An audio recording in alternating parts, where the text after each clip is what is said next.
Hello, excuse me, it's me again.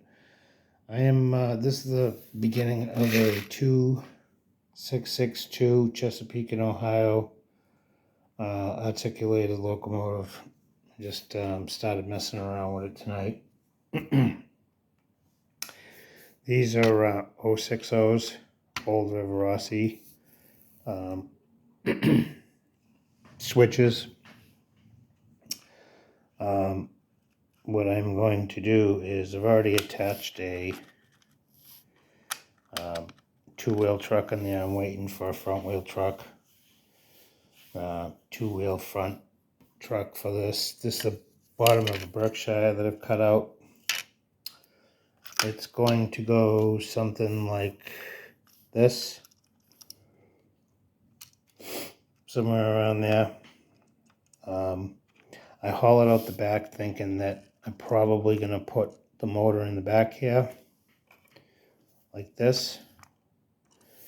I'm going to change this shaft, press the shaft out, put a longer one in, and put a drive shaft from the front truck to the rear truck. Possibly. I might space these out a little bit more than normal. Probably not. I don't know. And use a smaller dual shaft motor, which this is not it. So just, and place it in the middle and then do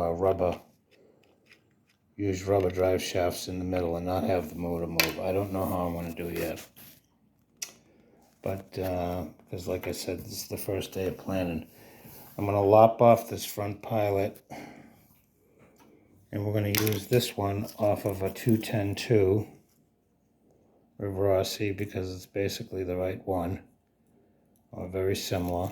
It's even got the section here, so that's going to get lopped off like that and placed on this. These are going to get cut off, of course. What I have here is this back here is for a 462. I took the cab from Berkshire off. I hollowed that out because I need the room if I'm going to do a motor. And if I'm not going to do the motor, I need the room for lead. This here is the front of a 080, which all this stuff has to be belted down. This has to come off. This needs to be shaved off and filled. And these I am going to Dremel off and put them here where they belong. One here and one about right here. And I think that's about it as far as the shell goes. Now I just Mickey Mouse the shell to get an overall length of how it needs to sit, which is something like that. That's about the right length. So now that I have that, I will work on extending this. This whole front needs to be extended about 1 inch. And then I will use this to hold the chassis together.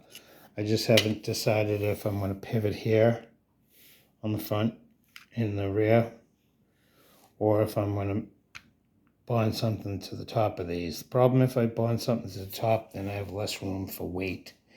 And none of these rims have traction tires. I do have some spare rims I could pop on here for traction tires, but I'm not looking to pull 40 cars with this damn thing, so 10 or 15 will be sufficient. So that's what we're looking at, I think. Let's see, anything else? No. So what I was thinking about doing is getting a basically like a threaded bolt, very small, threaded in here, put a nut on it to hold this transmission down, and then have the stud come up, have it go through a hole, have a spring underneath it, and then have a nut on the top of that. everything needs to be able to come apart to be able to service this thing. So I can't paint myself in a corner. So the next day or two, I'll figure out which route I'm gonna go, and then I'll start chopping and gluing and epoxying. But that's the first idea anyway.